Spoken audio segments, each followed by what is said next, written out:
നമസ്കാരം.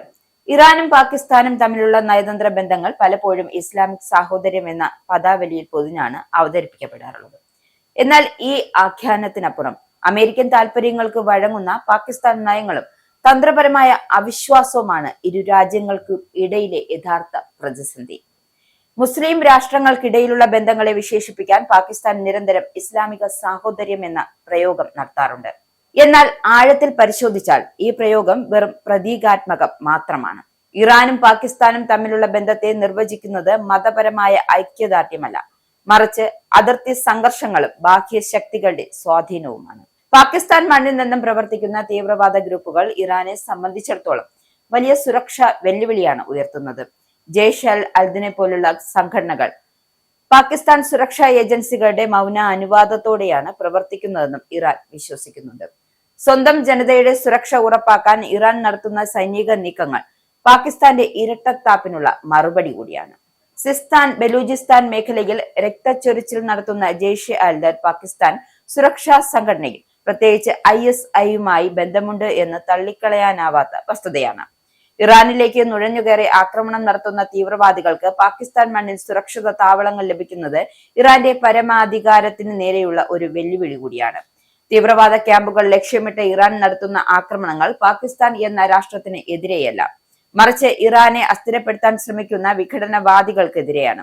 2024 സൈനിക ഏറ്റുമുട്ടലുകൾ സൂചിപ്പിക്കുന്നത് പാകിസ്ഥാൻ അവരുടെ മണ്ണ് തീവ്രവാദ വിരുദ്ധ പ്രവർത്തനങ്ങൾക്കായി വിട്ടു നൽകുന്നില്ലെങ്കിലും ഇറാൻ നേരിട്ട് ഇടപെടാൻ മടിക്കില്ല എന്നാണ്. അതായത് അഫ്ഗാൻ യുദ്ധകാലം മുതൽ പാകിസ്ഥാൻ അമേരിക്കയുടെ താൽപര്യങ്ങൾ സംരക്ഷിക്കുന്ന ഒരു ഏജന്റായിട്ടാണ് മേഖലയിൽ പ്രവർത്തിച്ചു വരുന്നത്.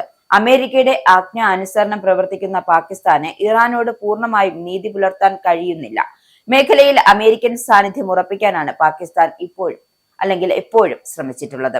ഇറാനും അമേരിക്കയും തമ്മിൽ നിർണായകമായ ആശയവിനിമയങ്ങളിൽ പാകിസ്ഥാൻ ഒരു മാധ്യമമായി നിൽക്കുന്നുണ്ട് എങ്കിലും ആ റോൾ അവർ എത്രത്തോളം സത്യസന്ധമായി നിർവഹിക്കുന്നു എന്നത് അവശേഷിക്കുന്ന ഒരു ചോദ്യമാണ്. ഡൊണാൾഡ് ട്രംപിന്റെ വ്യക്തിത്വത്തിന് അനുസൃതമായി ഇറാന്റെ കടുത്ത സന്ദേശങ്ങൾ പാകിസ്ഥാൻ ഫിൽട്ടർ ചെയ്യുകയോ അല്ലെങ്കിൽ അട്ടിമറിക്കപ്പെടുകയോ ചെയ്യുന്നുണ്ട് എന്ന് ഇറാനിയൻ വിദഗ്ധർ സംശയിക്കുന്നുണ്ട്.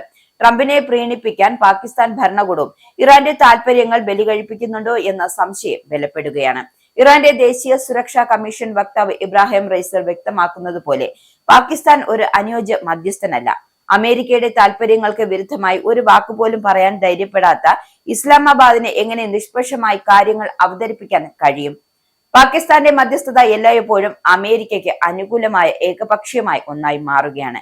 ലെബനൻ വിഷയത്തിലും മരവിപ്പിച്ച ആസ്തികളുടെ കാര്യത്തിലും അമേരിക്ക നൽകിയ വാഗ്ദാനങ്ങൾ പാകിസ്ഥാൻ വഴി കൈമാറപ്പെട്ടപ്പോൾ അതിൽ വലിയ വൈരുദ്ധ്യങ്ങൾ ഉണ്ടായിരുന്നു. മധ്യസ്ഥൻ നിഷ്പക്ഷനാകണമെന്ന പ്രാഥമിക തത്വം പോലും ലംഘിച്ച് അമേരിക്കയുടെ വക്താവായി മാറാനാണ് പാകിസ്ഥാൻ ശ്രമിച്ചത്. പാകിസ്ഥാൻ സൈനിക മേധാവി അസീം മുനഷിയ പുരോഹിതരോട് നടത്തിയ പരാമർശങ്ങൾ പാകിസ്ഥാന്റെ ഉള്ളിരിപ്പ് വ്യക്തമാകുന്നതാണ്. ഇറാനെ സ്നേഹിക്കുന്നുണ്ട് എങ്കിൽ അവിടെ പോവുക എന്ന നിലപാട് മുസ്ലിം ഐക്യത്തെക്കുറിച്ചുള്ള പാകിസ്ഥാന്റെ പൊള്ളയായ വാദങ്ങളെ തുറന്നുകാട്ടുകയാണ്. ഇത് ഇറാനോടുള്ള പാകിസ്ഥാൻ ഭരണകൂടത്തിന്റെ ശത്രുതാപരമായ മനോഭാവമാണ് കാണിക്കുന്നത്. ബലൂചിസ്ഥാൻ മേഖലയിലെ വിഘടനവാദം ഇറാനും പാകിസ്ഥാനും തമ്മിലുള്ള പിരിമുറുക്കം വർദ്ധിപ്പിക്കുകയാണ്. പാകിസ്ഥാൻ മണ്ണിലെ BLA പോലുള്ള ഗ്രൂപ്പുകൾ ഇറാനെ ലക്ഷ്യം വെക്കുമ്പോൾ പാകിസ്ഥാൻ അത് തടയുന്നതിൽ പരാജയപ്പെടുകയും ഈ സുരക്ഷാ വീഴ്ചകൾ പലപ്പോഴും ഇരു രാജ്യങ്ങളും തമ്മിലുള്ള നയതന്ത്ര വിള്ളലുകൾക്ക് കാരണമാകുന്നു. എന്തായാലും പാകിസ്ഥാൻ ഒരു പരമാധികാര രാഷ്ട്രമാണ് എന്ന് അവകാശപ്പെടുമ്പോഴും ഇറാനിൽ നിന്നും കുറഞ്ഞ നിരക്കിൽ ഇന്ധനം വാങ്ങാൻ അവർക്ക് അമേരിക്കയുടെ അനുവാദം വേണം. സ്വന്തം ജനതയുടെ ദാരിദ്ര്യം മാറ്റാൻ ഇറാനുമായുള്ള ഗ്യാസ് പൈപ്പ് ലൈൻ പദ്ധതി പൂർത്തിയാകുന്നതിന് പകരം അമേരിക്കൻ ഉപരോധത്തെ ഭയന്ന് പിന്മാറുകയാണ് പാകിസ്ഥാൻ ചെയ്യുന്നത്. ഗ്യാസ് പൈപ്പ് ലൈൻ കരാറിൽ ഇറാൻ അതിന്റെ ഭാഗം പൂർത്തിയാക്കിയിട്ടും പാകിസ്ഥാൻ മനഃപൂർവ്വം കാലതാമസം വരുത്തുകയാണ്. ഇത് അന്താരാഷ്ട്ര നിയമങ്ങളുടെ ലംഘനം കൂടിയാണ്. പാകിസ്ഥാന്റെ ഈ നയം കാരണം ഇറാനിലുണ്ടായ സാമ്പത്തിക നഷ്ടം വലുതാണ്. എന്നിട്ടും അയൽ രാജ്യം എന്ന നിലയിൽ ഇറാൻ പരമാവധി സംയമനം പാലിക്കുകയാണ്. ചുരുക്കത്തിൽ പാകിസ്ഥാനുമായുള്ള ഇറാന്റെ ബന്ധം വെറും ഒരു സഹോദര സ്നേഹമല്ല, മറിച്ച് ഭൂമിശാസ്ത്രപരമായ അനിവാര്യത മാത്രമാണ്. അമേരിക്കയുടെ താൽപര്യങ്ങൾക്ക് വഴങ്ങുന്ന ഒരു ഭരണകൂടം അയൽപക്കത്തുള്ളപ്പോൾ ഇറാനെ സംബന്ധിച്ചിടത്തോളം പാകിസ്ഥാൻ എന്നും സംശയത്തിന്റെ നിഴലിലുള്ള ഒരു പങ്കാളി മാത്രമായിരിക്കും.